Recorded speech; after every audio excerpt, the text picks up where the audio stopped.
ध्येयं सदा परिभवग्नमभीष्टदोहम् तीर्थास्पदं शिवविरिञ्चिनुतं शरण्यं भृत्यार्तिहं प्रणतपालभवाब्धिपोतम् वन्दे महापुरुषते शरणारविन्दम्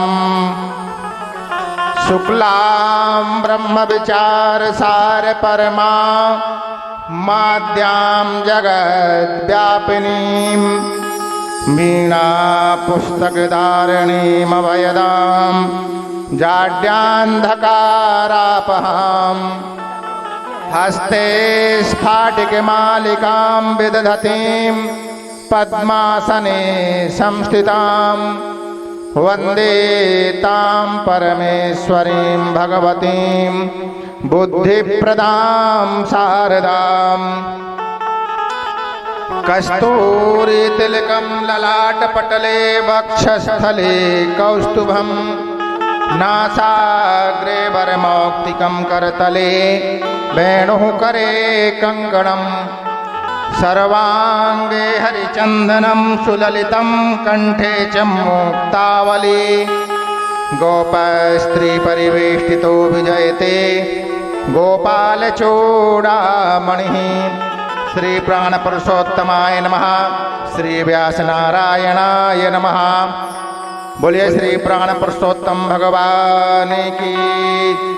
चंद्रमा मनसो जातश्चक्षुः सूर्यो वजायतो श्रोत्राद्वायुश्च प्राणश्च मुखादग्निरजायतो।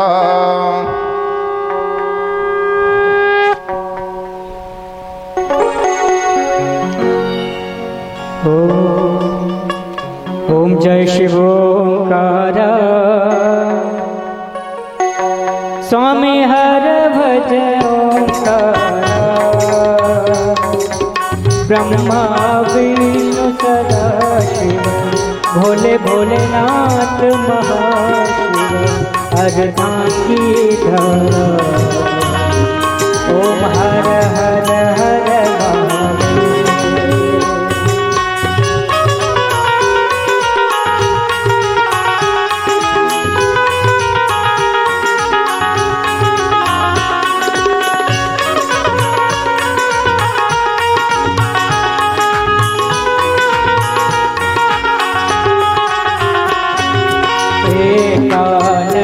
चतुरानन पंचानन राजे हो भोले पंचानन राजे हंसासन गरुडासन हंसासन गरुडासन वृषवाहन सौरे ओम हर हर हर महादेव।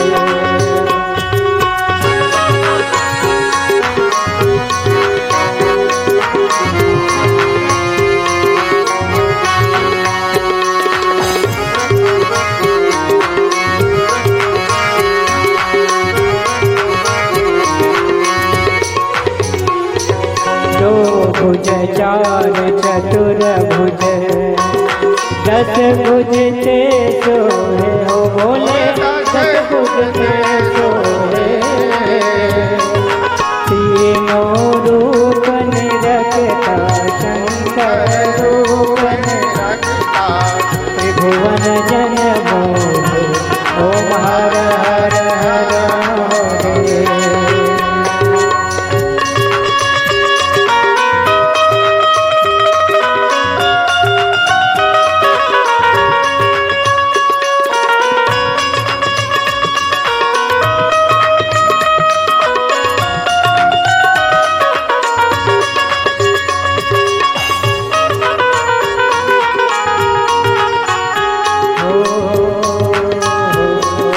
अक्षमाला वनमाला रुंडमाला धारी हो भोले रुंडमाला धारी चंदन मृगमत सोहे चंदन मृगमत सोहे भाले शशि धरी ओ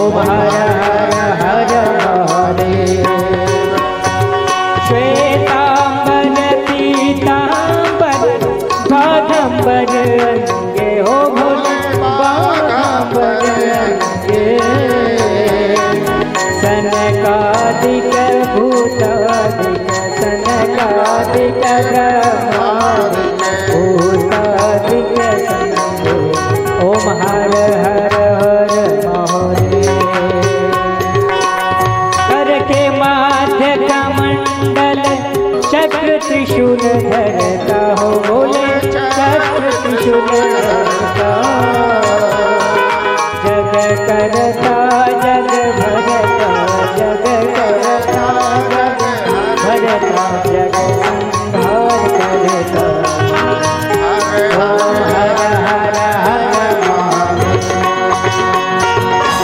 कर के माज कमंडल चक्र त्रिशूल धरता ओ बोले चक्र त्रिशूल धरता जग करता जग भरता जग करता जग भरता जग संहार करता ओम हर हर हर महादेव ब्रह्मा विष्णु सदा शिव जानत विवेका ओ भोले जानत विवेका प्रणवाक्षर के मध्य ओमाक्षर के मध्य यह तीनों एक ओम हर हर हर महादेव ओम जय शिव ओम नारायण स्वामी हर भजन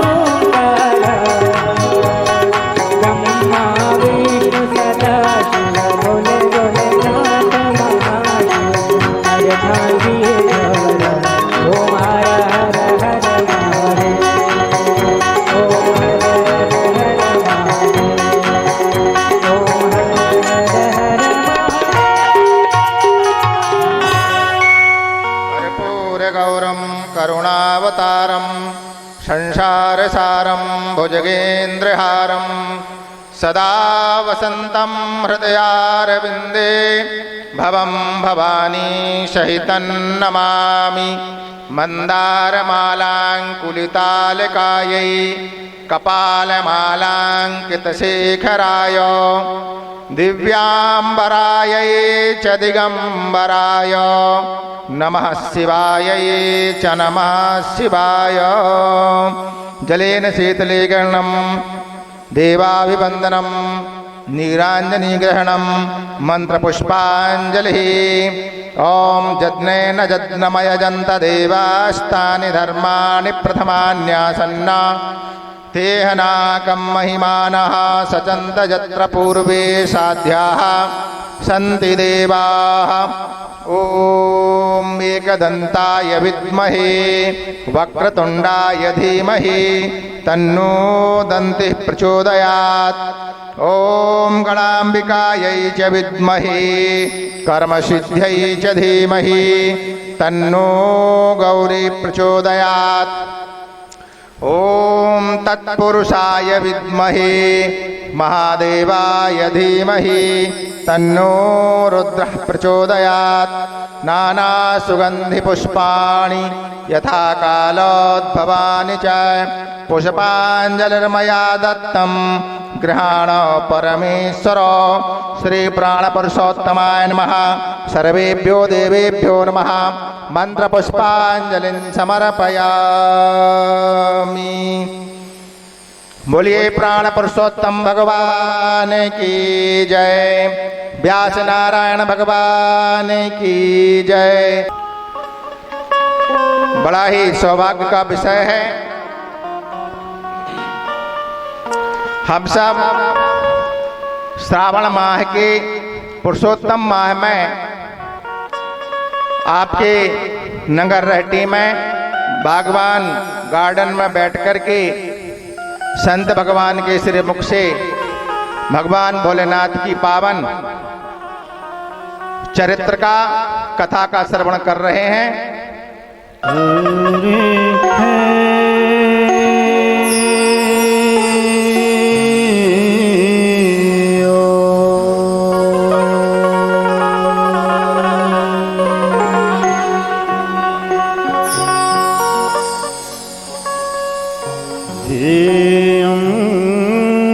सदा परिभवमभीष्टदोहम्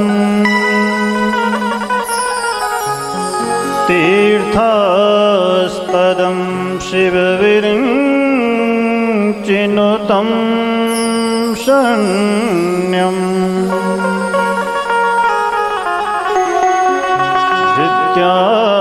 विद्यार्तिहं प्रणतप्राणम् जगत्पाल भवाब्धिपोतम्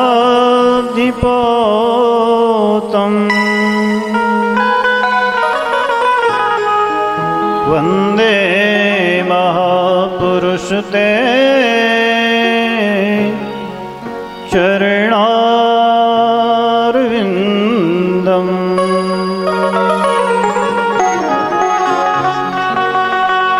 वंशी विभूषितकरान्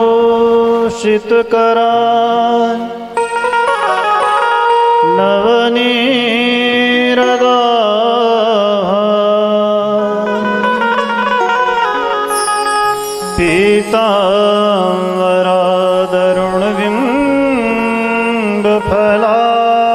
पीताम्बरादरुणबिम्बफलाधरोष्ठा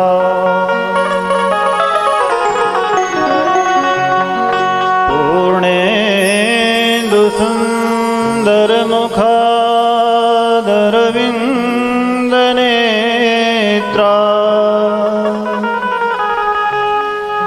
कृष्णात् परं किमपि तत्त्वमहं न जाने।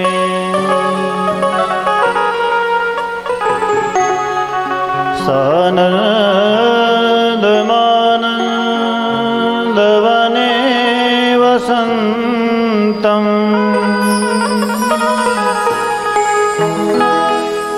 आनन्दकन्दं हतपापवृन्दम्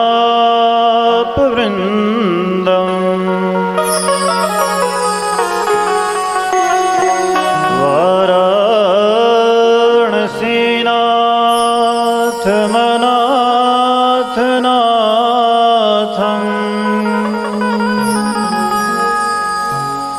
श्रीविश्वनाथं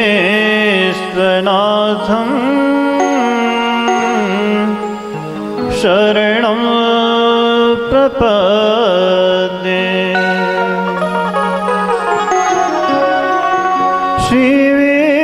श्रीविश्वनाथं शरणं प्रपद्ये।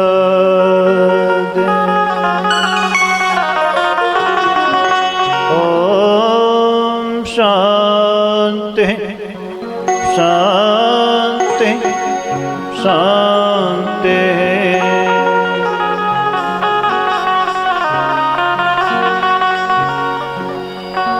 अकार करुणा वर्णालय कर्तुम अकर्तुम अन्यथा कर्तुम सर्वसमर्थ अनंत कोटि ब्रह्मांड नायक परम परमात्मा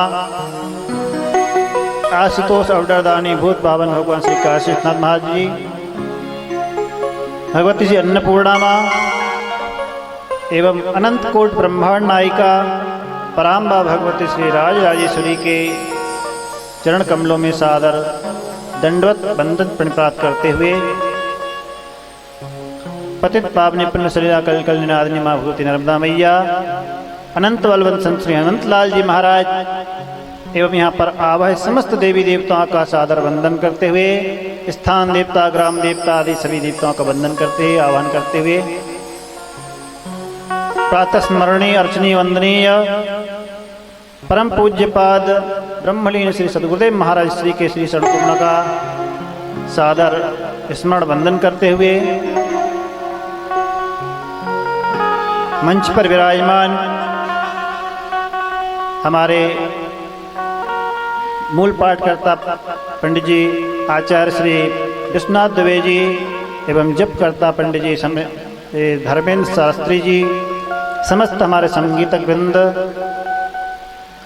श्री शिव महापुराण सेवा समिति के समस्त पदाधिकारीगण भक्तजन, मुख्य यजमान के रूप में विराजमान हमारे सम्मानीय श्री चंद्रशेखर जी गुप्ता जी और सैनी जी। देखा जाए तो इस आयोजन की प्रेरणा पहले हमारे श्री चंद्रशेखर गुप्ता जी को हुई इस बात की इच्छा, क्योंकि ये डिमावर कथा में जाते रहते हैं। नर्मदा जयंती के टाइम पर वहाँ कथा होती है प्रतिवर्ष हमारे गुरु स्थान पर। तो इनके मन में भी इच्छा हुई कि आप क्यों ना एक आयोजन किया जाए, और फिर सभी भक्तों को उन्होंने सम्मिलित किया। सभी लोगों की सहर्ष स्वीकृति मिली और आप सभी लोगों के तन मन एवं धन के सहयोग से फिर समस्त नगरवासी, समस्त क्षेत्रवासियों के सहयोग से आयोजित किया जा रहा है। आज द्वितीय दिवस की कथा में हम लोग प्रवेश करें। इससे पूर्व कथा को श्रवण करने से जैसे पहले हमने कल भी बताया था कि अंतःकरण का पवित्र होना नितांत आवश्यक है, और अंतःकरण चित्त शुद्धि के लिए यूँ तो शास्त्रों में अनेक साधनों का वर्णन है, लेकिन भगवान का मंगलमय नाम जो है वह सभी साधनों में श्रेष्ठ माना गया है। अतः उसी नाम का हम लोग भगवान के नाम का आश्रय लें। फिर भगवत नाम से द्वारा प्राप्त शक्ति के द्वारा ही हम अपनी वाणी के द्वारा कुछ बोल सकें। आप उसे श्रवण करके अपने जीवन में ग्रहण करके धारण करके अपने जीवन को परम मंगलमय बना सकें, अपने जीवन को आप कृतार्थ कर सकें। परमात्मा की कृपा से आपकी लौकिक पारलौकिक सभी कामनाएं पूर्ण हो, इस भाव से भगवान का नाम लेते हुए आप लोग भगवान का ध्यान करते हुए, महादेव का ध्यान करते हुए और नाम का आश्रय लें। फिर कथा में प्रवेश। जय जय शिव शंभो,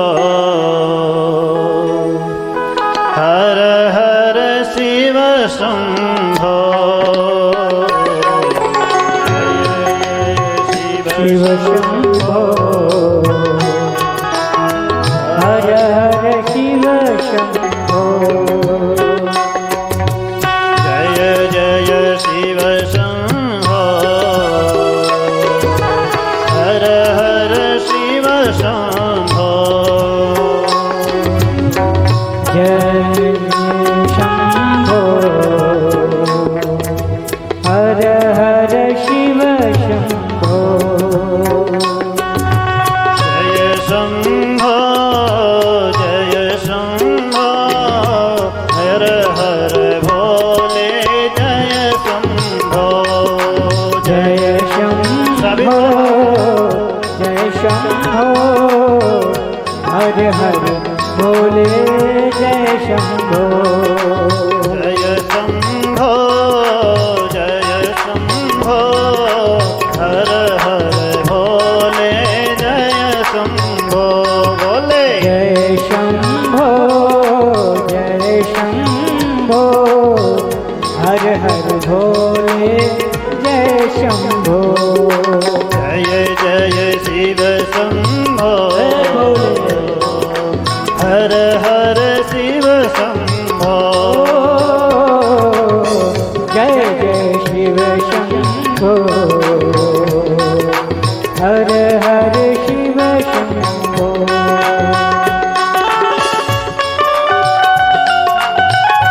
आओ के साथ ताली बजाते चलो।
शशि शेखर जय शंभो, जय शशि शेखर जय शंभो, जय शंभो, जय शंभो, हर हर भोले जय शंभो, भोले जय शंभो, जय शंभो, हर हर भोले जय शंभो, जय शंभो,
हर हर भोले जय शंभो शंभो।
बोले शंकर भगवान की जय। श्री काशी विश्वनाथ भगवान की जय।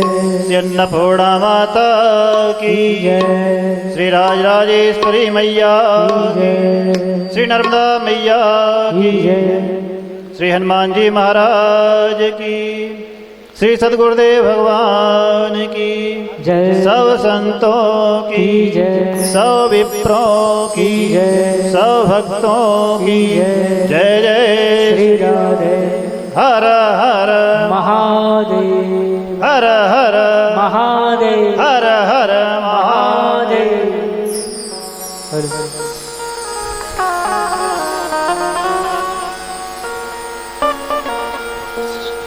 श्रीमद् शिव महापुराण ज्ञान यज्ञ के इस 9 दिवसीय सत्र में कल प्रथम दिवस की कथा में हम लोगों ने श्री शिव महापुराण के महात्म की कथा,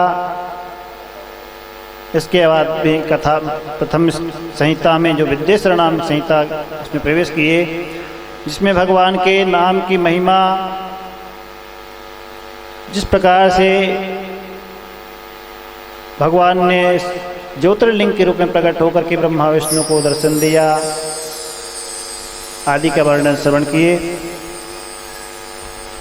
श्री सूत जी महाराज और सौनकादि ऋषियों का जो संवाद नैमिषारण्य में चल रहा है, सूत जी महाराज 88,000 ऋषियों को, सौनकादियों को पुराणों की कथा श्रवण कराते हैं और उसमें जो सनत कुमार जी और नंदिकेश्वर का संवाद हुआ था उसका वर्णन सूत जी महाराज सौनकादियों को श्रवण कराते हैं कि किस प्रकार से नंदिकेश्वर ने सौन कुमार को शिव चरित्र का वर्णन किया। कल प्रसंग चल रहा था पार्थिव पूजन के संदर्भ में कि इस प्रकार से जैसे आज यहाँ पर भी पार्थिव पूजन प्रारंभ हुआ तो अलग अलग कामनाओं के अनुसार देवताओं की प्रतिमाओं का पूजन आदि का वर्णन कर रहे थे कि जो अपने सांसारिक कामनाओं को सकाम भाव से उपासना करने वाले लोग हैं उन्हें कहते हैं कि पार्थिव पूजन करना चाहिए। वह शीघ्र ही पार्थिव पूजन के द्वारा अपनी मनोकामनाओं को पूर्ण करता है और जो भी उसकी कामनाएं हैं उनकी पूर्ति होती है। कहते हैं कि पार्थिव पूजन के लिए प्रथम नदी पोखरे आदि जो पवित्र स्थान हैं जहाँ शुद्ध मिट्टी मिल सके वहाँ से मिट्टी आदि ला करके और उसकी सुंदर प्रतिमा बनाना चाहिए शिवलिंग के रूप में, शिव परिवार का निर्माण करके और फिर उनका विधिवत पूजन करना चाहिए। पूजन के लिए जो है साधन में शिव उपासना में यूँ तो षोडशोपचार से पूजन जैसे आज हुआ यहाँ पर, इन उपचारों से पूजन किया जाता है, लेकिन भगवान शिव को प्रसन्न करने के लिए विशेष रूप से कहते हैं कि नमस्कारो जपश्चैव सर्वाशिष्ट प्रदौ भवौ। भगवान महादेव को नमस्कार करना और शिव नाम का पंचाक्षरी मंत्र का जप, इन दो साधनों से देखिए चाहे कोई कितना ही राजोपचार से पूजन कर ले, लेकिन यदि भाव शुद्धि नहीं है तो वह पूजन का सम्यक फल जो मिलना चाहिए वो नहीं मिल पाता है। इसलिए चाहे शिव जी की पूजा हो या अन्य किसी देवी देवता के आप पूजन करें, मुख्य रूप से हमारी भाव शुद्धि होना आवश्यक है। शुद्ध भाव से पूजन करेंगे, जैसा शुद्ध भाव से आप पूजन करेंगे उसी अनुसार भगवान आपकी प्रार्थना को स्वीकार करेंगे। तो इसमें कहते हैं कि नमस्कार, क्योंकि व्यक्ति के अंदर अभिमान रहता, मंदिर में भी जाएगा तो वैसे ही वो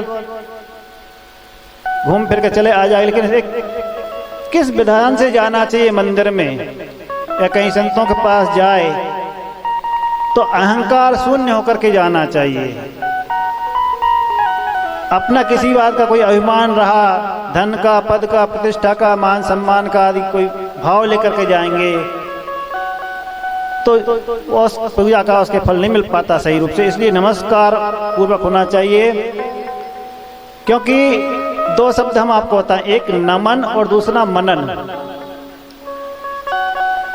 इन दो शब्द में ज्यादा अंतर नहीं है। मनन में क्या है कि म न न तीन शब्द है, अक्षर है तीन, तो उसका एक ना जो है पहले लगा दिया तो नमन बन जाता है। इसलिए पहले नमन होना, नमस्कार भाव होना जरूर चाहिए, अपने अंदर अहंकार शून्य भाव होना चाहिए। जब नमन करेंगे भगवान के चरणों में और नमन करेंगे तो स्वाभाविक रूप से मनन अपने आप होने लग जाएगा। इसलिए नम्रता विनम्रता आवश्यक है। व्यावहारिक जगत में भी यदि व्यक्ति विनम्रशील है, विद्या ददाति विनयम, विद्या का फल यही है कि उसके द्वारा हमें विनम्रता की प्राप्ति हो। इसलिए भगवान शिव की उपासना में यहाँ पर कहते हैं कि नमस्कारो जपश्चैव सर्वाभीष्ट प्रदा फलौ भवौ। ये दोनों जो है शिव उपासना में सर्वाष्ट अपनी जो भी कामना उनकी पूर्ति कराने के लिए होना चाहिए। इसलिए मनन भी हो और नमन भी हो, तब वह पूजा जो है सार्थक होती है। पूजा शब्द का अर्थ क्या है? पूजा तो सब लोग करते हैं, घरों में आप सब लोग अपने अपने घरों में जो भी भगवान बिठाए होंगे आपने देवी देवता आदि उनका पूजन करते ही हैं। तो पूजा शब्द का अर्थ क्या है? कहते हैं कि पूर्व माने भोग, पूर्व भोगा जायते अन्य पूजा, माने जिसके द्वारा हमें अपने सांसारिक जो भी कामनाओं की अभीष्ट वस्तुओं की प्राप्ति होती है, जिस कर्म को करने से पूर्व जायते अनेनिति पूजा, माने जिसके द्वारा हमें भोग सामग्री अपनी जो सांसारिक पदार्थों की प्राप्ति होती है उस कर्म का नाम है पूजा। सकाम हो अथवा निष्काम हो उसको भगवान की आराधना करना ही चाहिए। कहते हैं कि अकाम है सर्व कामो व, श्रीमद् भागवत में कहा गया है कि अकाम है सर्व कामो व मोक्ष काम उदारधी तीव्रेण भक्ति योगेन ययेत पुरुषम परम। चाहे कोई सकाम भाव से उपासना करने वाले हो, चाहे अकाम वाले निष्काम, तीव्र भक्ति योग के द्वारा उस परम परमात्मा की आराधना करे, उनका यजन करे। तो इस प्रकार से कहते हैं कि जो व्यक्ति शिव पूजा आराधना के लिए कहते हैं कि प्रतिदिन एक पक्ष, एक मास अथवा एक वर्ष तक लगातार पूजन करता है, उससे कहते हैं कि उसके फल की प्राप्ति होती है और उसके जाने अनजाने की जो भी कलमश हैं उन सबका क्षय होता है। अलग अलग मासों में जो 12 महीने हैं चैत्र वैशाख आदि से, इनमें आप जो है पूजन करने का विधान है। श्रावण मास तो विशेष रूप से शिव उपासना के लिए प्रशस्त माना गया है। श्रावण में जैसे चातुर्मास भी चलता है 4 महीने का, तो उसी चातुर्मास के अंतर्गत श्रावण महीने भी आता है। तो श्रावण शब्द पर हमने विचार किया कि श्रावण शब्द का अर्थ क्या होना चाहिए। तो उसकी व्युत्पत्ति देखी जाए तो श्रवणात् श्रावणः, माने इसमें कथा श्रवण करने का विशेष महत्व होना चाहिए कि भगवान चातुर्मास में, जैसे अभी पुरुषोत्तम मास भी चल रहा है इसी चातुर्मास के अंतर्गत, तो माताओं ने बहुत सारे जो नियम बना करते हैं, प्रातःकाल ब्रह्म मुहूर्त में उठ करके स्नान करती हैं, अधिक मास में पूजन करती हैं, व्रत आदि ले लेते हैं, कोई एक टाइम अन्न लेते हैं, कोई अपना अन्नाहार फलाहार आदि जो भी। तो इस पवित्र मास में इस प्रकार से जो साधन भजन किए जाते हैं परमात्मा की प्रसन्नता के लिए, इसलिए और कथा श्रवण की जाती है, तो ये श्रावण मास जो विशेष माना जाता है। अन्य मासों में भी भगवान की आराधना करने का विधान है अपनी अपनी कामना के अनुसार।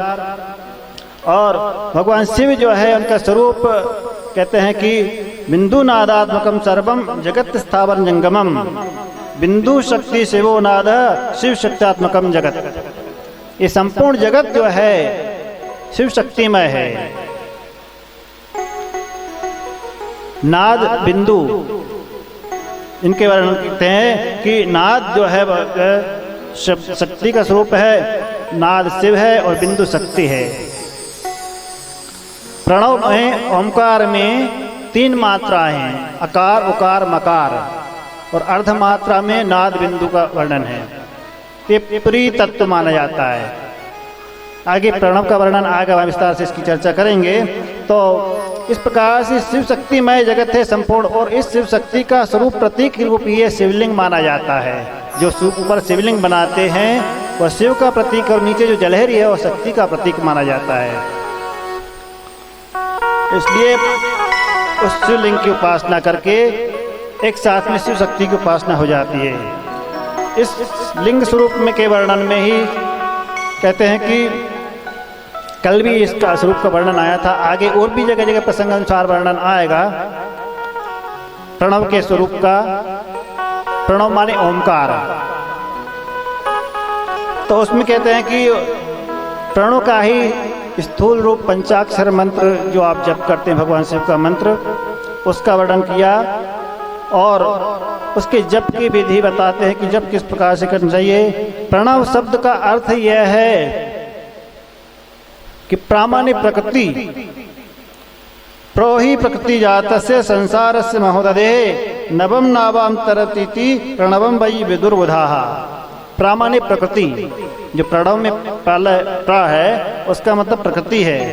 वो संसार से उत्पन्न जो संसार सागर है उसे प्रा शब्द से कहा गया है, और उसे पार कराने वाला जो हो, जैसे आप नर्मदा जी आदि कोई नदी पार करते हैं तो नौका का आश्रय लेते हैं, बिना नाव के पार नहीं पाया जा सकता है। उसी प्रकार से इस संसार रूपी सागर, यह भी एक सागर है, संसार को सागर की उपमा दी गई है।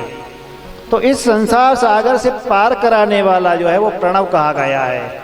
अर्थात भगवान महादेव का जो पंचाक्षर मंत्र है वह प्रणव स्वरूप ही है, प्रणव का ही विस्तृत रूप है। तो उस पंचाक्षर मंत्र का जो आश्रय लेते हैं, अब उसमें भी जो है निवृत्ति मार्ग वाले जो होते हैं सन्यासी जन लोग, वह प्रणव की उपासना करते हैं, उनके लिए प्रणव का विधान है। और जो प्रवृत्ति मार्गी हैं, सांसारिक कामनाओं को चाहने वाले हैं, उनके लिए उस प्रणव स्वरूप मंत्र का, पंचाक्षर मंत्र का ही विधान है। अब इस बात को एक थोड़ा सा आप लोगों का शंका हो सकती है किसी के मन में, या सुना होगा कहीं लोग बात करते हैं, कभी कभी पूछते हैं कि सबको प्रणव ओमकार का जप क्यों नहीं करना चाहिए। शास्त्रों में वर्णन आया है, तो थोड़ा सा वेदांत का विषय है, आप लोग समझने के प्रयास करना, हम सरलता से समझाने का प्रयास करेंगे आपको। एक ही कारण ब्रह्म और दूसरा कार्य ब्रह्म। तो योग सूत्र में तस्य वाचकः प्रणव एक सूत्र है, पतंजलि जी ने लिखा है। उस परमात्मा का वाचक प्रणव माने ओमकार है। उस ओमकार को कहते हैं कि कारण ब्रह्म के रूप में माना जाता है, और उसी कारण ब्रह्म का ही जो कार्य ब्रह्म रूप में जो विस्तार है वही कार्य के रूप में है। जैसे आप लोगों को एक उदाहरण बता दें, जल्दी समझ में आ जाएगा। जैसे मिट्टी है, मिट्टी से घड़ा आदि नाना प्रकार के बर्तन बनाए जाते कि नहीं बनाए जाते हैं? घड़ा, चकोरे आदि, तवा, जो जो भी बनते हैं, बहुत सारे बर्तन बनते हैं मिट्टी से। आजकल तो कुकर तक बनने लगे हैं मिट्टी के, सब बहुत पात्र बनते हैं। तो चाहे जितने ही पात्र हों, अलग अलग प्रकार के, उनकी संज्ञा अलग अलग हो जाती है। दीपक, पल्लड़ आदि जो जितने बनते हैं, लेकिन तत्वतः उनमें क्या है? एक मिट्टी मात्र ही तो सब में है। दूसरा उदाहरण समझे कि जैसे स्वर्ण, गोल्ड है जो है, उसके चेन भी बनती है, नेकलेस बनता है, कंगन भी बनते हैं, नाक कान आदि कितने सारे ज्वेलरी बनते हैं। अब उनकी अलग अलग संज्ञा हो जाती है कि ये कुंडल है, ये कंडकन है, ये लौंग है, बिंदी, क्या क्या जो भी बनते हैं आभूषण, वो सबकी अलग अलग संज्ञा हो जाती है। लेकिन वास्तव में वो सब मिलाकर के एक ही तत्व स्वर्ण ही है, स्वर्ण के अतिरिक्त दूसरा कुछ नहीं है। उसी प्रकार परमात्मा से भी ही जो है एक सार है जगत का, सर्वम खलविदम ब्रह्म, जिसे उपनिषदों में कहा गया कि संपूर्ण जगत जो चराचर है परमात्मा का ही स्वरूप है। हरिरेव जगत जगदेव हरि, हरितो जगतो नहीं भिन्न तनु, माने परमात्मा ही इस जगत के रूप में है, और ये संपूर्ण जगत जो है परमात्मामय है, शिवमय है। इसीलिए तो तुलसीदास जी महाराज ने जब वंदना की, राम नाम की, सबको प्रणाम किया, तो सबको चराचर में राम को अपना दर्शन किया। सिय राम मय सब जग जानी, सिय राम मय सब जग जानी, करहूं प्रणाम जोरे जुग पानी, करहूं प्रणाम जोरे जुग पानी। सिय राम मैं सब जग जानी, सिय राम मैं सब जग जानी, करहूं प्रणाम जोरे जुग पानी, करहूं प्रणाम जोरे जुग पानी, हाँ करहूं प्रणाम जोरे जुग पानी। संपूर्ण जगत को श्री राम में जाना, और दृष्टि कब प्राप्त हुई उनके?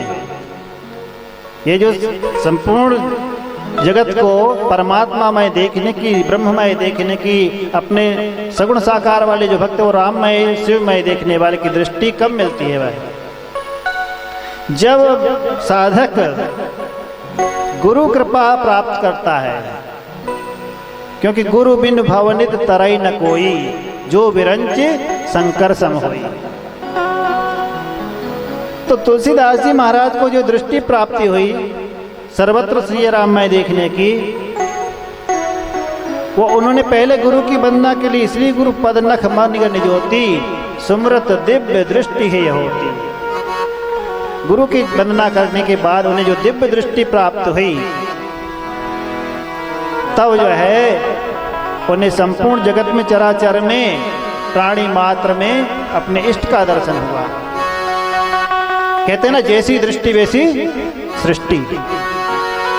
अब कोई व्यक्ति यदि काले रंग का चश्मा लगा ले तो उसे सब कुछ काला ही काला दिखा देता है। कोई लाल रंग के कांच वाला चश्मा लगा ले तो उसे लाल दिखाई, हरे वाले को हरे दिखाई देगा, क्योंकि उसने जैसा लगा रखा चश्मा वैसा ही दिखाई देगा। ऐसे ही अपनी अपनी दृष्टि जिसकी होती है उसके अनुसार संसार दिखाई देता है। जो तत्ववेत्ता महापुरुष होते हैं उन्हें सर्वत्र संपूर्ण जगत जो है सर्वम खलविदम ब्रह्म, शिवमय जगत, ब्रह्ममय जगत दिखाई देता है।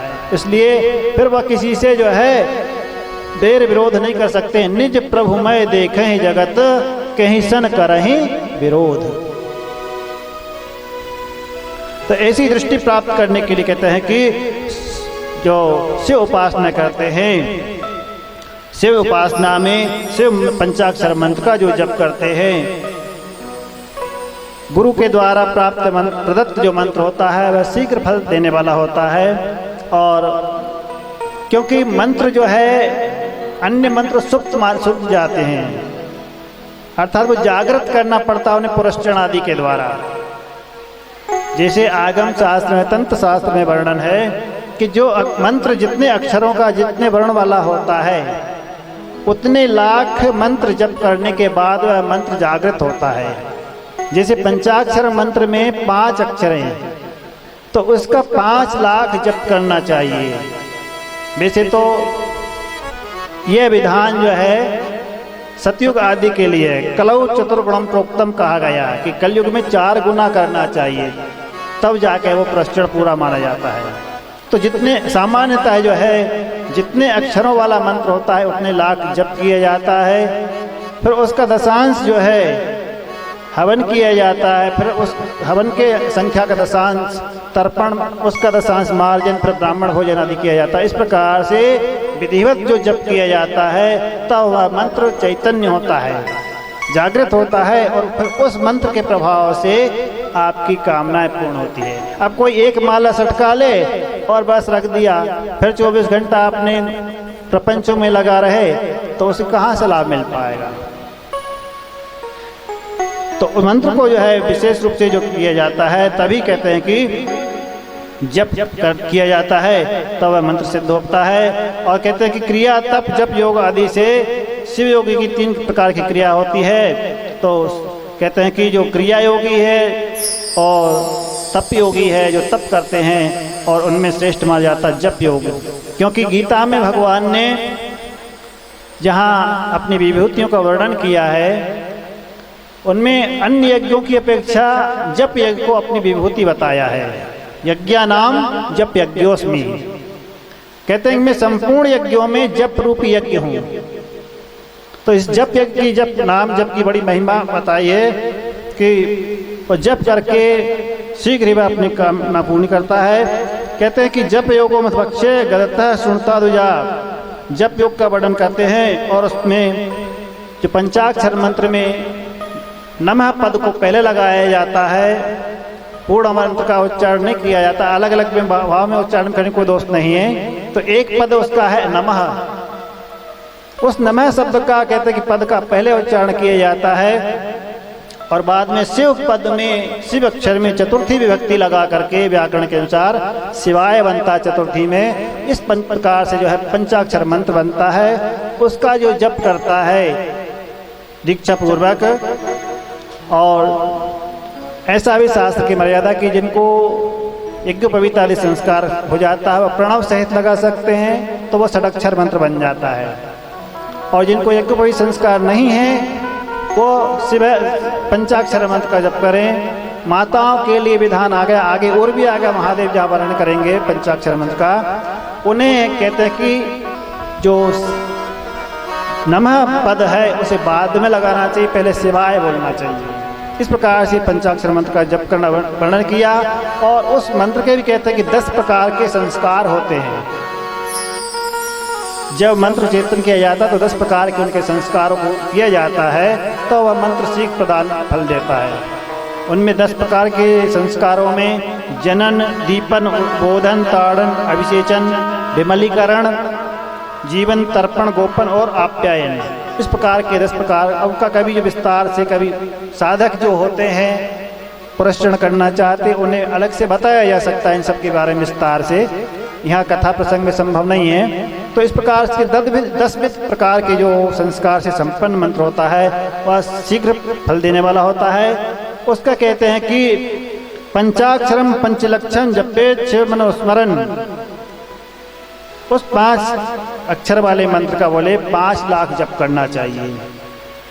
और इस प्रकार से अनुष्ठान किया जाता है। कहते हैं कि जो लोग संसार में रहने वाले हैं वह भी सांसारिक भाव से उठ करके मुक्त अवस्था को प्राप्त कर लेते हैं शिव मंत्र के प्रभाव से।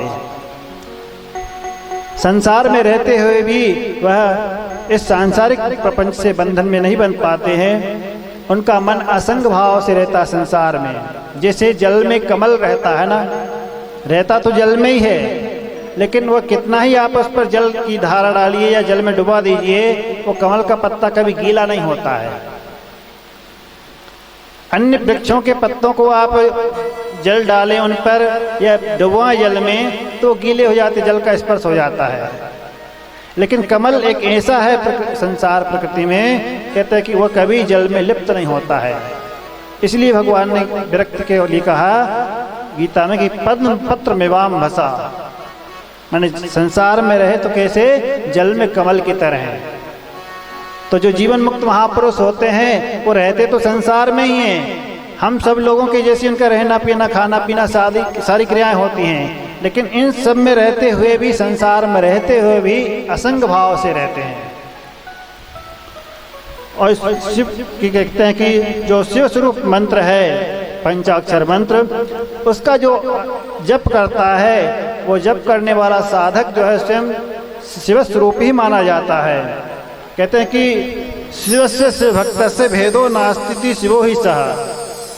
भगवान शिव में, महादेव में और उनके जो भक्त है जप करने वाला, उनमें कोई अंतर नहीं होता है।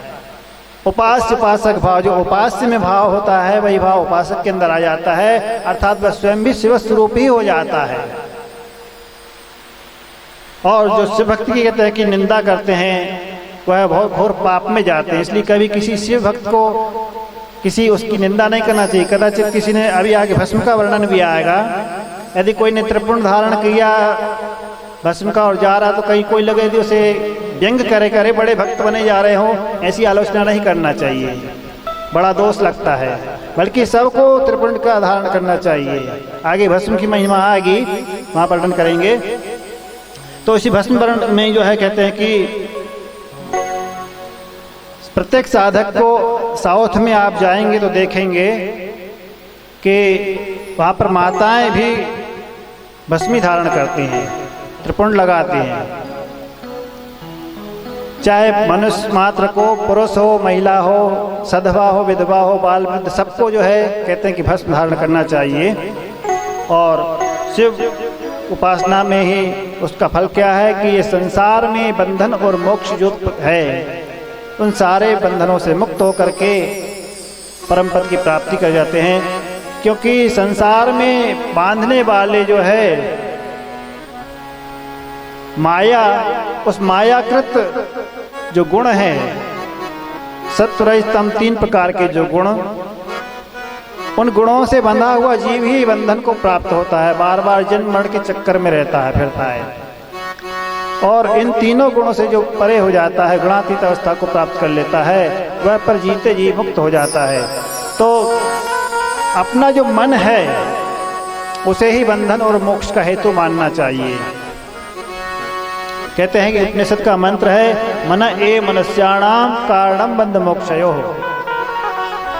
हमारा मन ही जो है बंधन और मोक्ष का हेतु माना जाता है। इसी मन को यदि हमने संसार की ओर लगाया तो बंधन को प्राप्त होते हैं, और परमात्मा की ओर, शिव की ओर लगा दिया तो वह मन जो है मोक्ष का हेतु बन जाता है। उदाहरण के लिए आप जैसे एक देखें कि ताला होता है, उसकी जो चाबी होती है, उसी चाबी से ताला खुलता भी है और उसी से बंद भी होता है। माताएं घर में ताला लगा के आई होंगी तो चाबी एक ही होती है, नहीं कि ताला खोलने के लिए अलग चाबी रहे और बंद करने के लिए अलग चाबी रहे, सिर्फ उसको दाएं बाएं घुमाने का अंतर है। सही दिशा में घुमा दिया बंद होगा, उल्टी विपरीत दिशा में घुमा दिया खुल गया। उसी प्रकार जो हमारा मन भी हमने यदि संसार में लगा दिया तो बंधन की ओर चला डाल देता है, और उसको परमात्मा की ओर, शिव की ओर लगा दिया तो वही मोक्ष को प्राप्त कराने वाला होता है। कहते हैं बंध मोक्ष स्वरूपम ही, जो बंध और मोक्ष का स्वरूप है यही जीवन को, व्यक्ति को, जीव को बंधन में डालने वाला है। और इनके कारण ही कहते हैं कि सुख दुख आदि प्राप्त होते रहते हैं। जो संसार में बांधने के लिए मुख्य रूप से 3 प्रकार की ऐष्णाएं होती हैं, वित्तेष्णा, पुत्रेष्णा और लोकेष्णा। इन 3 प्रकार की ऐष्णाओं को ही, ऐष्णा माने इच्छा, कामना। यदि ऐष्णा शब्द कठिन लगता हो आप लोगों सुनने में तो उसका मतलब अर्थ यह है कि इच्छाएं, कामनाएं। संसार में ऐसा कौन व्यक्ति जिसे धन की इच्छा ना हो? सब चाहते हैं कि मुझे धन मिल जाए, मैं धनवान हो जाऊं। वित्त माने धन, तो वित्तेष्णा है। और जो गृहस्थ आश्रमी है उन्हें सबको इच्छा रहती है कि हमारे यहाँ पुत्र भी हो, तो पुत्रेष्णा वंश परंपरा का विस्तार करने के लिए पुत्र की कामना करते हैं। जिनके यहाँ नहीं होते वे नाना प्रकार के अनुष्ठान करते हैं, देवताओं के यहाँ जाते हैं, संत महात्माओं के आशीर्वाद देने जाते हैं, नाना प्रकार के अनुष्ठान करते हैं। तो कामना दूसरी कामना है पुत्रेष्णा, और तीसरी है लोकेष्णा। माने संसार में लोक में मेरा नाम हो, यश हो, कीर्ति हो, पद प्रतिष्ठा आदि मेरी वाह वाह हो। यह इष्णा जो है लोकेष्णा बड़ी प्रबल है। यदि कोई व्यक्ति मान लो निवृत्ति मार्ग को अपना ले, संन्यास धारण कर ले, तो मान लो उसे पुत्रेष्णा निवृत्त हो जाती है। ज़्यादा अधिक विरक्त हो गए तो उसे वित्तेष्णा माने धन की इच्छा भी नहीं रहती है। लेकिन लोकेष्णा इतनी प्रबल है कि वो बलात् अपने और आकृष्ट बस में रखती है। विरक्त होने के बाद भी उसे ये इच्छा बन जाती है कि लोग मुझे बड़ा त्यागी माने, तपस्वी माने, ज्ञानी माने। ये इच्छा जो है बड़ी प्रबल है, बहुत जल्दी से छुटकारा नहीं मिल पाता है। इसलिए प्रत्येक मनुष्य के अंदर जो है 3 प्रकार की तृष्णा रहती हैं। इसी बात को जो है रामायण में, मानस में तो लिखा गया है, सुत वित लोक ईशनातीनी कहीं के मतीन केतना मलिनी। सुत वित लोक ईशनातीनी कहीं के मतीन केतना मलिनी। सुत वित लोक वित लोक ईशनातीनी कहीं के मतीन केतना मलिनी।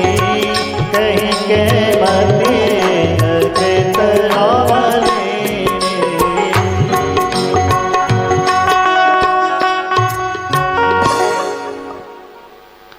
तो 3 प्रकार की कामनाएं होते सुतबत लोक ईशनातीनी कहीं के मति इन कृतना मलिनी। संसार में ऐसा कौन प्राणी है जिसकी मति बुद्धि इन 3 ऐष्णाओं से मलिन नहीं हो। माने सबको इच्छा रहती इन चीजों की, कामनाओं की। तो परमात्मा की जो आराधना करता है, यही बंधन में कामनाएं जो है बंधन में डालने वाली है। बंधन का हेतु यही है। और इन्हीं प्रकृति के गुणों को के वशीभूत हुआ जीव ही वह संसार में भटकता रहता है, बार बार जन्मना मरना, 84 लाख योनियों में भटकता रहता है।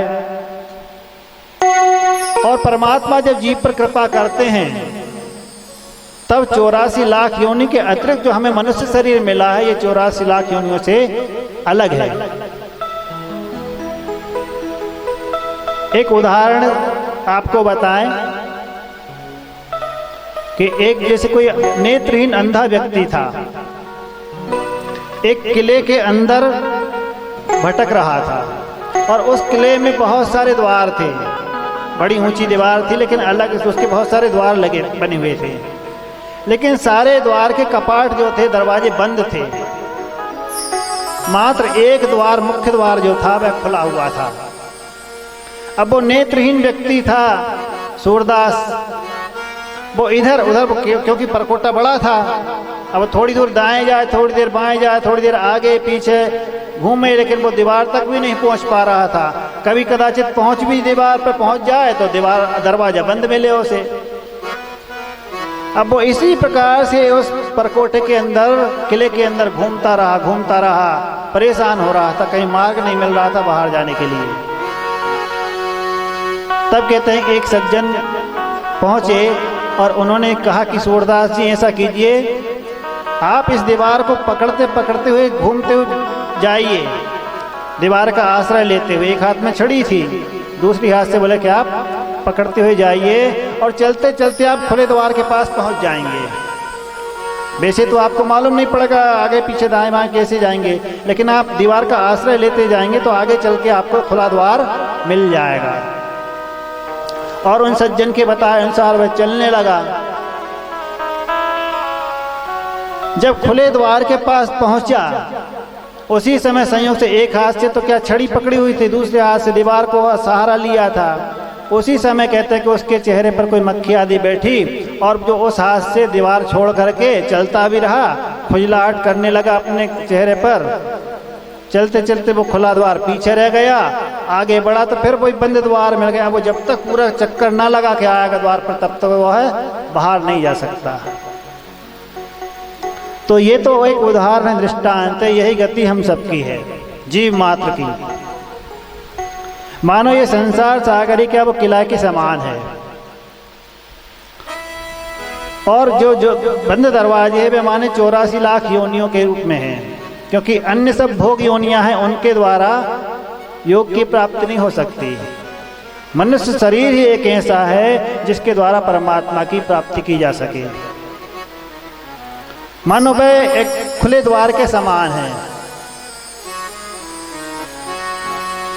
और 84 लाख योनि में भटक रहा जीव, जैसे वो सूरदास इधर उधर दाएं बाएं भटक रहा, वैसे ही जैसे वहाँ पर किसी सज्जन ने बताया, वैसे ही यहाँ पर परमात्मा की कृपा से कोई विशुद्ध संत का सानिध्य प्राप्त हो जाता है, तो संत उस जीव को मोक्ष मार्ग का उपदेश करते हैं और वह उनके उपदेश के अनुसार अपना कल्याण कर लेता है। अब वही सूरदास जैसे वहाँ पर यदि खुजालाहट नहीं चलती तो उस द्वार को, खुले द्वार को प्राप्त करके बाहर जा सकते थे। अब ये खुजलाहट क्या है? मानो सांसारिक पदार्थों की कामना इच्छा करना ही वह खुजलाहट है। क्योंकि हमें जो मनुष्य शरीर मिला है, इस मनुष्य शरीर को प्राप्त करने के बाद जिसे पाने के लिए देवता भी तरसते हैं। बड़े भाग्य मानस तन पावा, बड़े बड़े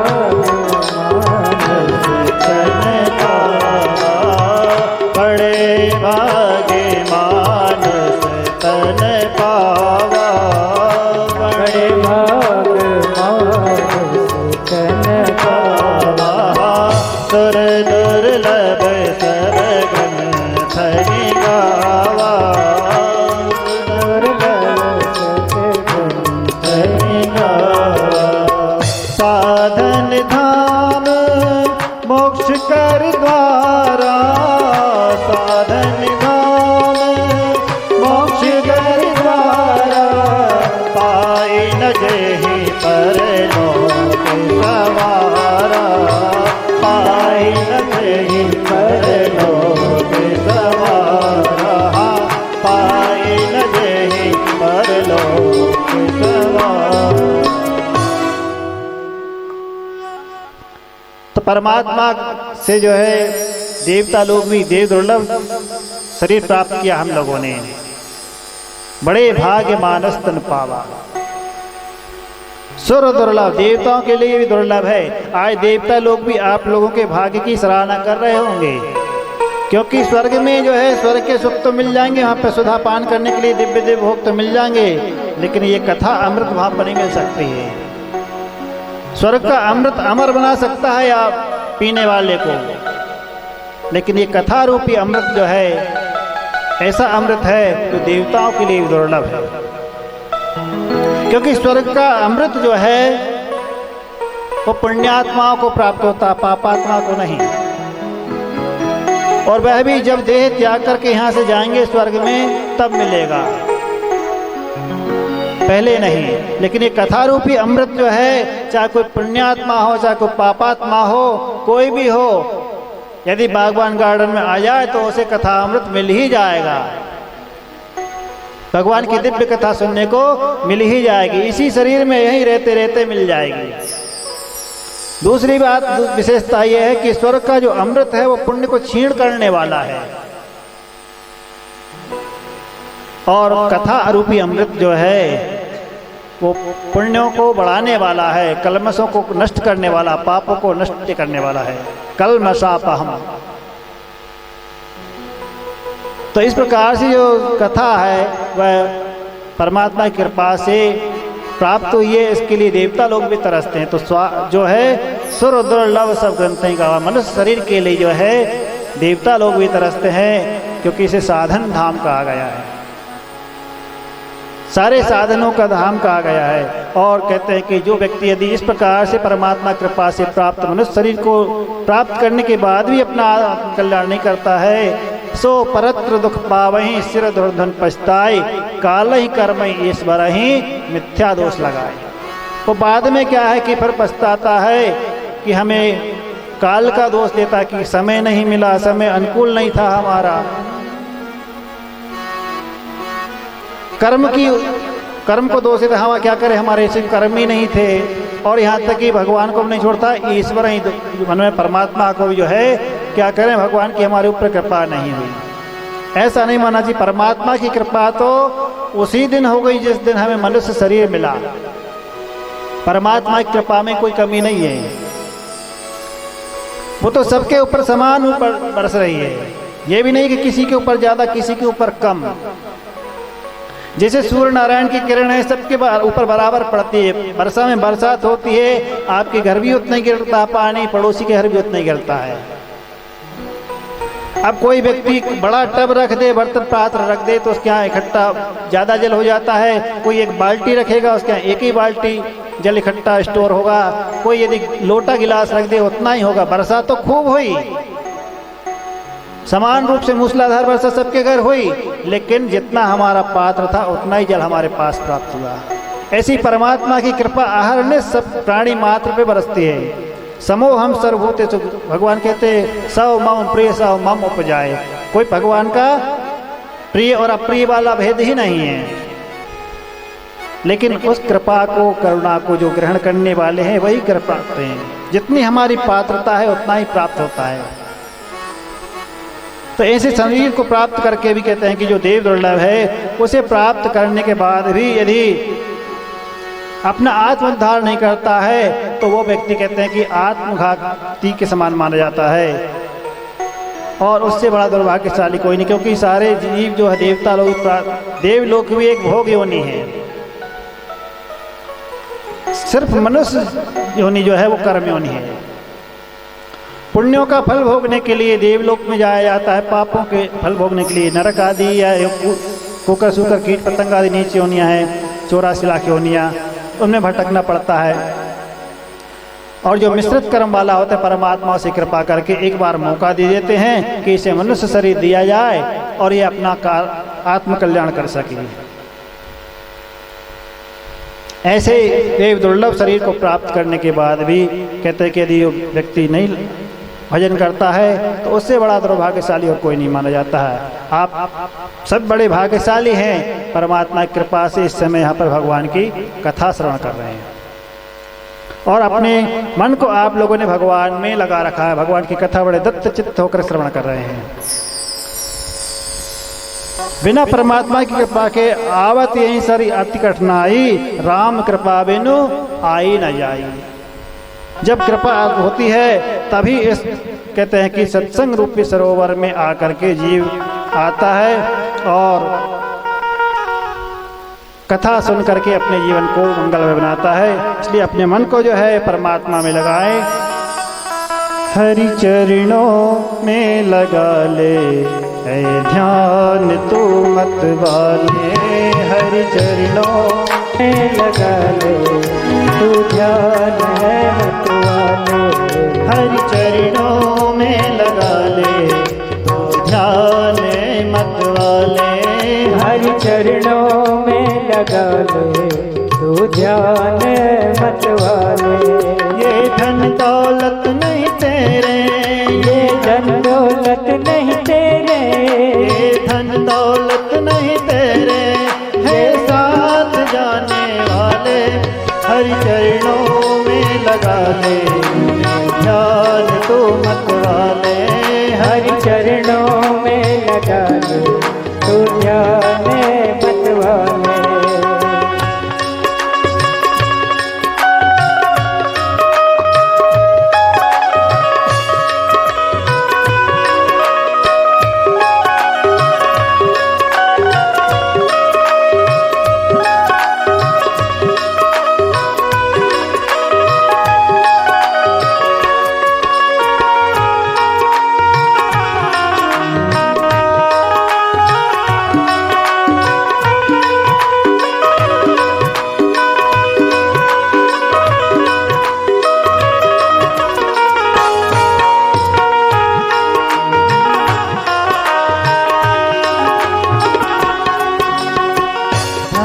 जो कमाया तूने साथ नहीं जाएगा।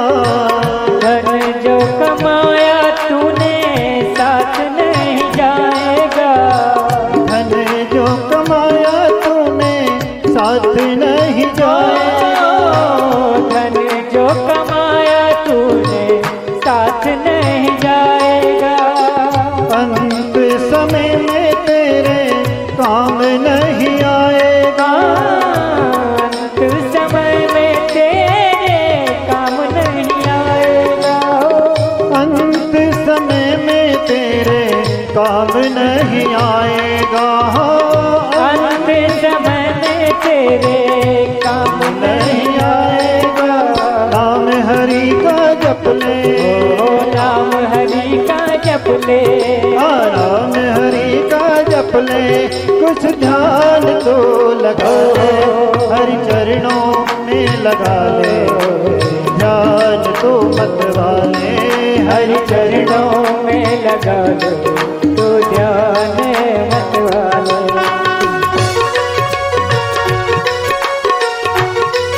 जय हो। तालियां बजाते हैं।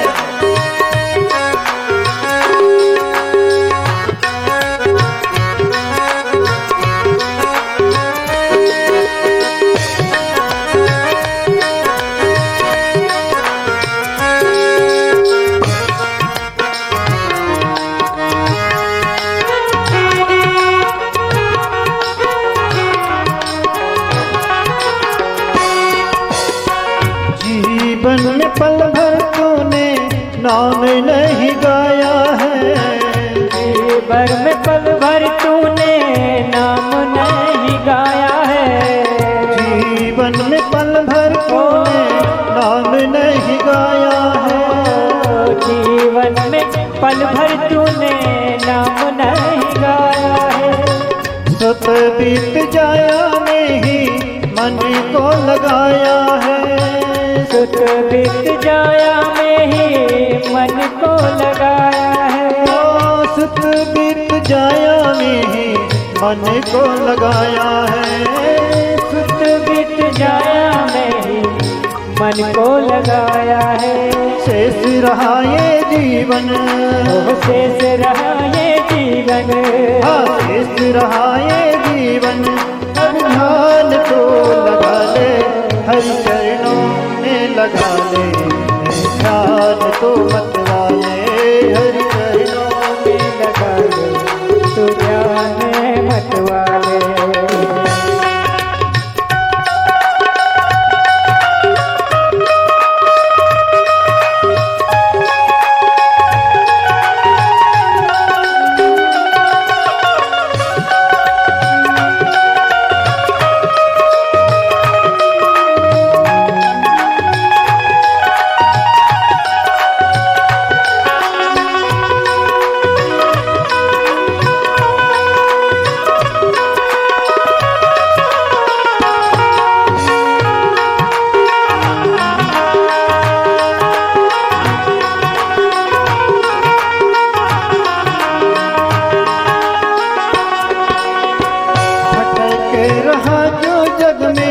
प्रभु को भुलाया है। भटक रहा तू जग में प्रभु को भुलाया है। भटक रहा क्यों जग में प्रभु को भुलाया है। भटक क्यों जग में प्रभु को भुलाया है। झूठे हैं जग के नाते इनमें लुभाया है। झूठे हैं जग में नाते इनमें लुभाया है। झूठे हैं जग के नाते इनमें लुभाया है।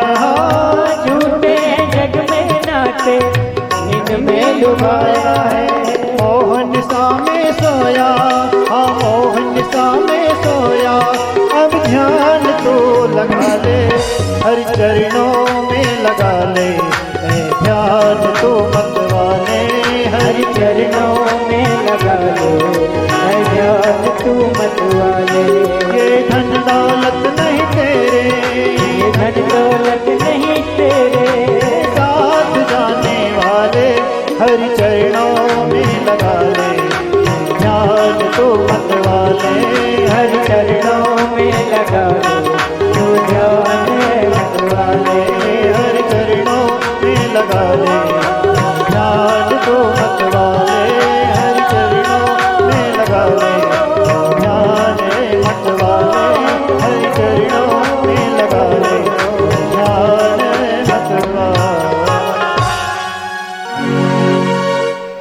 बोले शंकर भगवान की। लेकिन जयकारा थोड़ा जोर से आना चाहिए। बोले शंकर भगवान की। हर हर हर हर, थोड़ा जोर लगा के और वोल्टेज बढ़ाइए। हर हर। हाँ महादेव। शिव उपासना में इस प्रकार से सकाम निष्काम आदि भाव से उपासनाओं का ही वर्णन चल रहा है। अलग अलग प्रकार की कामनाओं के अनुसार किस प्रकार से इसे उपासना की जाती है। और जो कहते हैं कि शिव भक्त है उसे किसी शिव क्षेत्र का आश्रय लेकर के अथवा जहाँ कहीं ग्राम आदि में शिवलिंग विराजमान हो वहाँ उनका आश्रय लेकर के रहना चाहिए। कहते हैं शिव भक्तो वसे नित्यम शिवलिंगम समाश्रितः। जो शिव भक्त है उसे जहाँ कहीं भी शिवलिंग प्राप्त होता है उन महादेव के आश्रय लेकर के रहना चाहिए, शिव उपासना करना चाहिए। और उस कहते हैं कि शिवलिंग के प्रभाव से वह शिव स्वरूपी हो जाता है। और कहते हैं सर्वमुक्त समासेन साध्य साधन उत्तम, इस प्रकार से मुक्त हो जाता है। और आगे सूत जी महाराज वर्णन करते हैं कि जो लिंग पूजन के अंतर्गत हर एक युग के अनुसार, जैसे 4 युग हैं, सतयुग, त्रेता, द्वापर और कलयुग, उन प्रत्येक लिंग युग में जो है शिवलिंग के पूजन का विधान है। लेकिन अलग अलग प्रकार के लिंगों का वर्णन है। कहते हैं कि कृते रत्नमयम लिंगम, कृते माने सतयुग में। सतयुग में पहले कहते हैं कि रत्नमय जो नीलम आदि मणि होती है, अन्य अन्य मणियों के रत्नों के लिंग का निर्माण किया जाता था। रत्नमय शिवलिंग का निर्माण करके आराधना की जाती थी सतयुग में, उसका विधान है।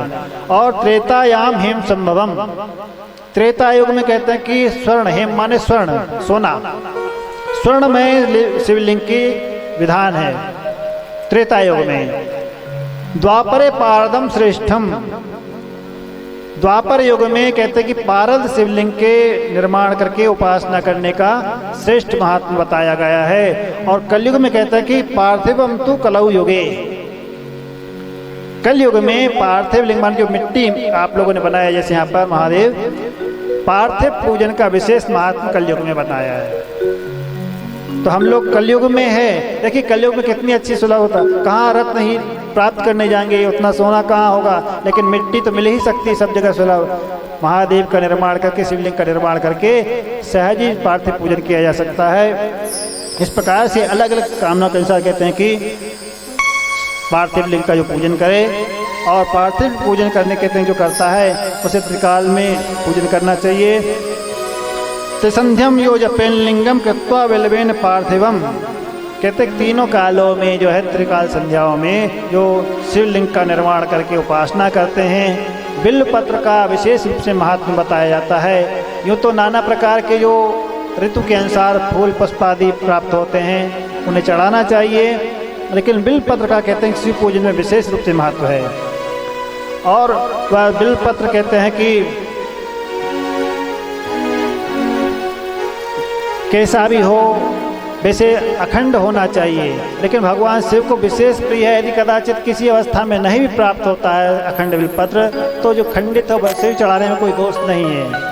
प्रयास ये रहना चाहिए कि अखंड बिल्वपत्र का चयन करें और अखंड बिल्वपत्र को भगवान महादेव को अर्पण करें। इस प्रकार से शिव उपासना करते हैं जो भक्त लोग, वह 2 प्रकार से मानी जाती है, एक वैदिक प्रक्रिया के द्वारा, एक तांत्रिक प्रक्रिया अर्थात लौकिक वैदिक पौराणिक मंत्रों के द्वारा।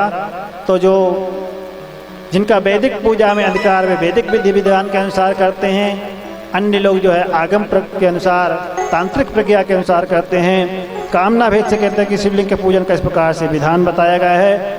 आज कथा में है यहाँ पर शिवलिंग के पूजन का विशेष विस्तार से वर्णन आ रहा है कि किस प्रकार से जो है व्यक्ति को अपनी कामनाओं के अनुसार करना चाहिए पूजा।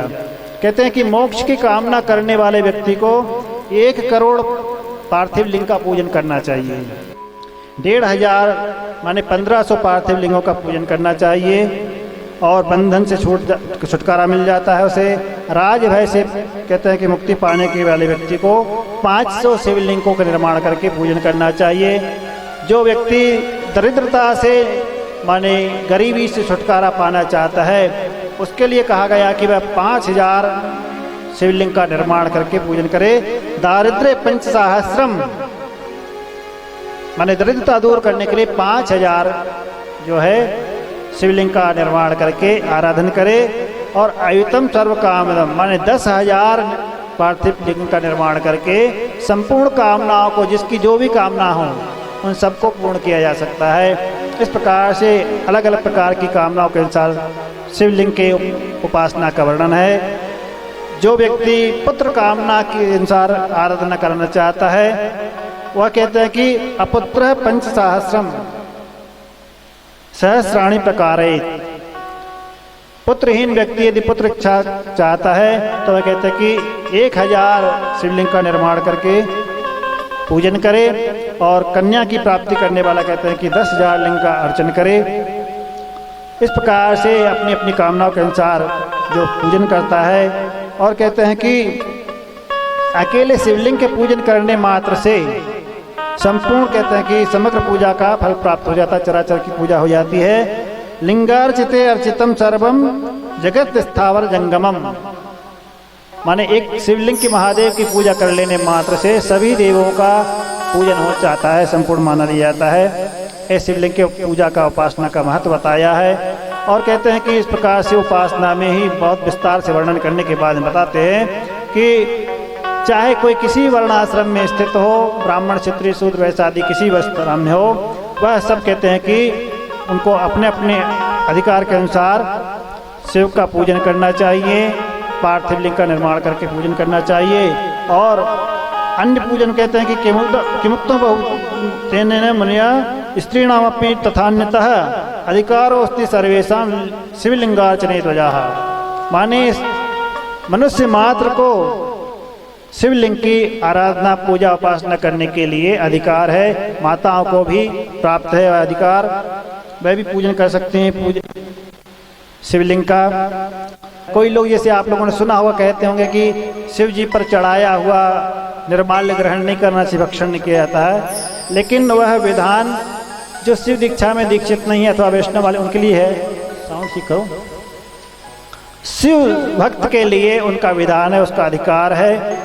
सिर्फ पार्थिव पूजन में जो स्पर्श किया जाता है उसको नहीं लेना चाहिए, चंड का भाग होता है उसे नहीं लेना चाहिए और उसका भक्षण कर सकते हैं। अन्य का भगवान को भोग लगाया जाता है शिव जी को, उसको शिवलिंग से स्पर्श ना करा कर सामने रखा जाए तो सभी ग्रहण करना चाहिए। और वह भगवान का चरणोदक भी ले सकते हैं। चरणोदक अकेले लेने मात्र की कितनी महिमा है। सारे जो भी आपके बीमारियां होगी, अकाल मृत्यु आदि, अकाल मृत्यु हरणम सर्व व्याधि विनाशनम शिव पादोकम पीत्वा पुनर्जन्म विद्यते। यदि भगवान का चरणोदक भी लिया जाए तो उसे जो अकाल असमय में होने वाली मृत्यु है उसका निवारण होता है। और जो भी शरीर में व्याधियां रोग बीमारी है उन सब का निवारण भी होता है। सर्व व्याधि विनाशनम शिव पादोदकम पीत्वा, ऐसा भगवान शिव के चरण का पादोदक चरणोदक पी करके पुनर्जन्म न विद्यते, उसको फिर बाद में पुनर्जन्म संसार चक्र में नहीं भटकना पड़ता है। अकेले चरणोदक मात्र की यह महिमा है। बोलिए शंकर भगवान की हर हर।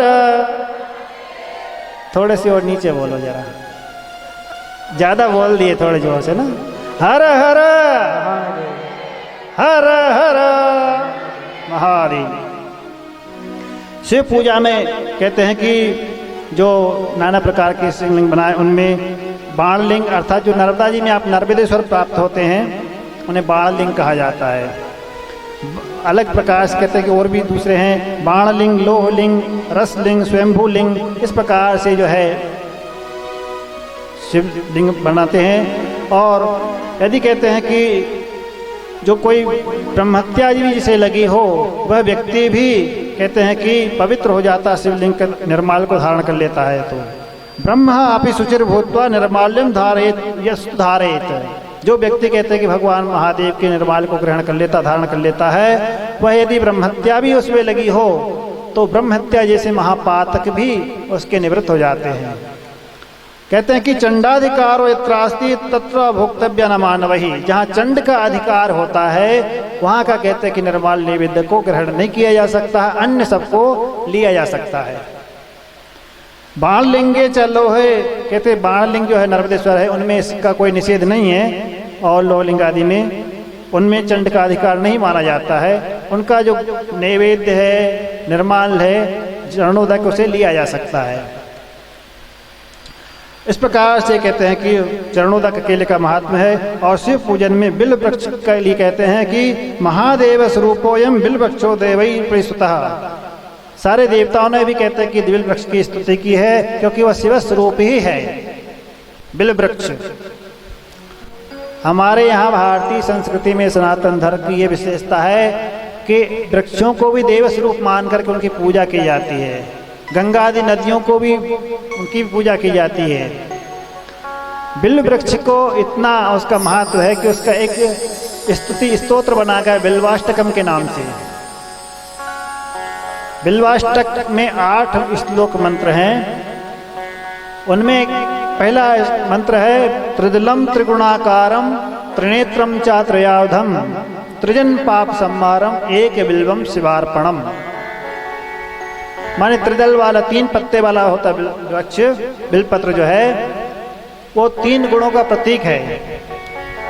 सत्वरजतम 3 गुण का प्रतीक।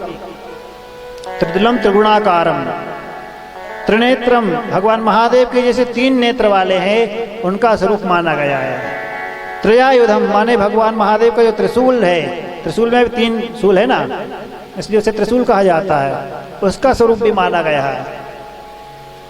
और त्रिजन पाप संहारम, जाने अनजाने में जो भी पाप किए गए हैं ऐसे 3 जन के पाप को भी जो संहार नष्ट करने वाला है।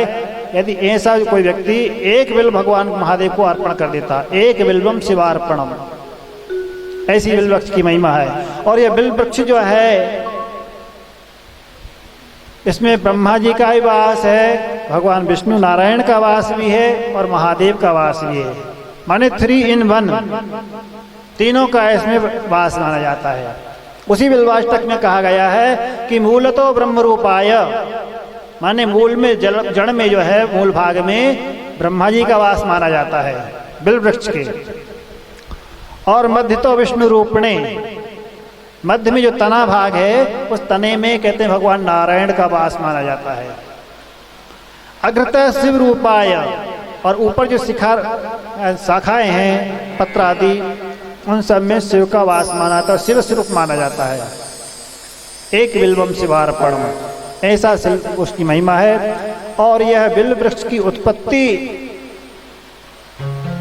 कहते हैं कि माँ भगवती लक्ष्मी जी के स्तन से उत्पत्ति हुई। आप लोग बिल्व वृक्ष का तो पूजन करते हैं, लेकिन उसकी उत्पत्ति की कथा हम आपको बताएं। यहाँ शिव पुराण में प्रसंग में नहीं है, अन्यत्र इसकी कथा आप बताते हैं आपको। कहते हैं एक बार जैसे जो लोग शिव महिमा का पाठ करते होंगे या आगे शिव पुराण में भगवान के हरीश्वर महादेव की कथा जहाँ आएगी वहाँ पर वर्णन आएगा कि भगवान नारायण ने शिव जी के सहस्रार्चन करते थे 1000 कमल से। और एक दिन भगवान महादेव ने, वो प्रसंग आगे आएगा, संक्षेप में बता देते हैं।